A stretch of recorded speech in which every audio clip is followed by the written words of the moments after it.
Torino Club Valli Alto Canavese e il suo presidente Giacomo Baudino. È appena finita Torino Gubbio e ce la facciamo raccontare dal presidente. Ma io avevo gli amici vicino a me che quando abbiamo sbagliato il gol il primo tempo ho detto ma se avete paura non venire allo stadio, e poi abbiamo visto com'è andata la partita. C'è troppa differenza di classe da una squadra all'altra. Dovrei dire che chi mi è piaciuto abbastanza il primo tempo, in particolare Surraco. Poi hanno giocato tutti. Mi è piaciuto anche che Pasquato abbia zittito in parte la Maratona con quel gol subito appena entrato, con quel passaggio penellato, e poi sulla respinta ha fatto il gol, perché io non capisco queste cose, come si debba, che sia un giocatore della Juve, a me non frega un cavolo, a me serve che giochi per il Toro.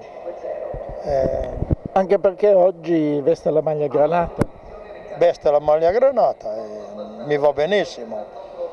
Ci sono stati, ha detto Petracchi, delle parole che se la Juve le serve lo prende, io spero che non le serva e che rimanga nel Toro ancora un anno.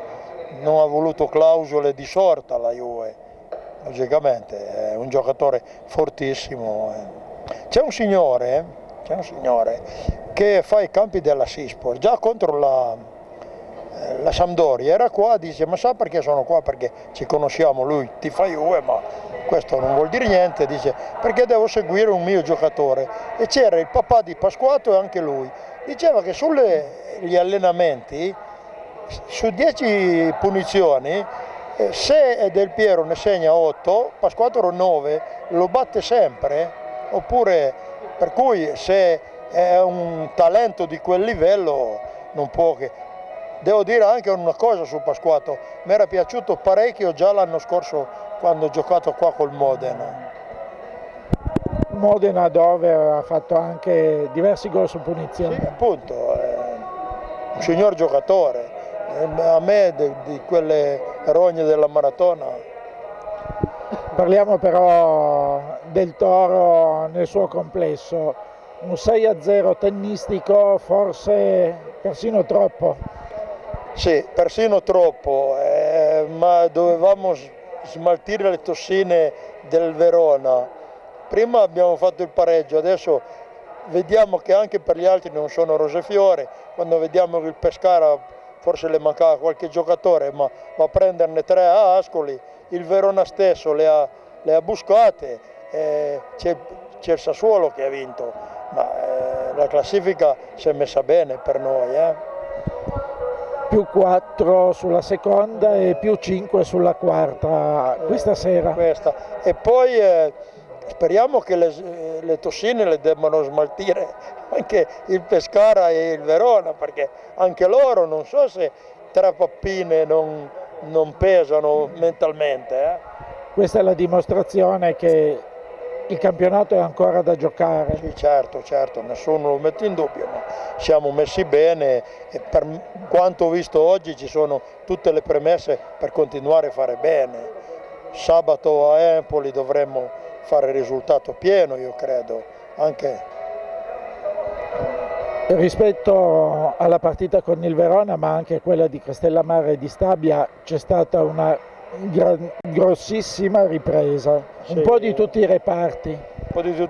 Ma io non so se sono andato in bambola contro il Verona, a parte che ho visto una squadra, per quello che ho visto qua, organizzatissima e 10 lode, ma se penso che giocatori come Ogbonna hanno fatto più errori in quella partita che in tutto il campionato, perché difficilmente sbaglia quel giocatore lì, non so, sarà stata la serata no, ci sono sempre le serate no, le giornate no, poi non so. Diciamo che poi eravamo alla 30ª, una giornata no su 30 ci può anche stare.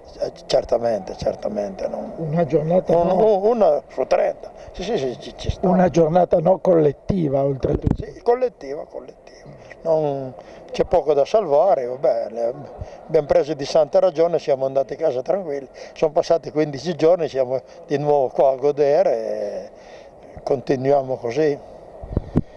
I 3 punti di oggi e la prestazione, quanto pensi contino per il prosieguo del campionato? Moltissimo, moltissimo, perché io penso che intanto ho già detto quando ho segnato Bianchi 15 domenica o giù di lì, il calcio è ciclico. Calcio ciclico, e allora abbiamo visto che oggi ha segnato 2 gol. Io avrei pagato di tasca mia per vedere Bianchi segnare, proprio che si sbloccasse, perché lui l'impegno l'ha sempre messo e l'allenatore l'ha fatto giocare anche quando si poteva discutere se farlo giocare o non farlo giocare.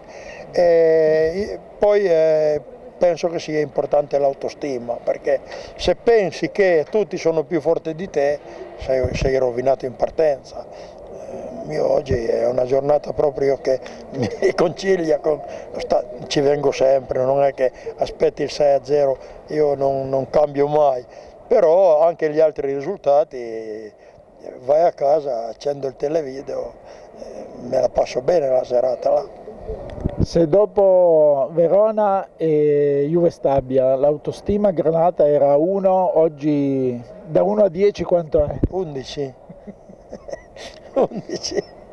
Non avrei dubbi in proposito. A chi daresti oggi la palma del migliore? Come ho detto, sul Raco il primo tempo mi è piaciuto, e poi per me è difficile dire chi è stato il migliore. Bianchi 2 gol, anche darei un bel voto. Il gol è sempre, noi abbiamo un premio che votiamo, è sempre una cosa che incide chi ha fatto il gol, perché bene o male mi sembra 2 lui, 2 Antenucci, perché mentre stavo venendo da voi questi continuavano a segnare, non curanti che io non vedessi le azioni.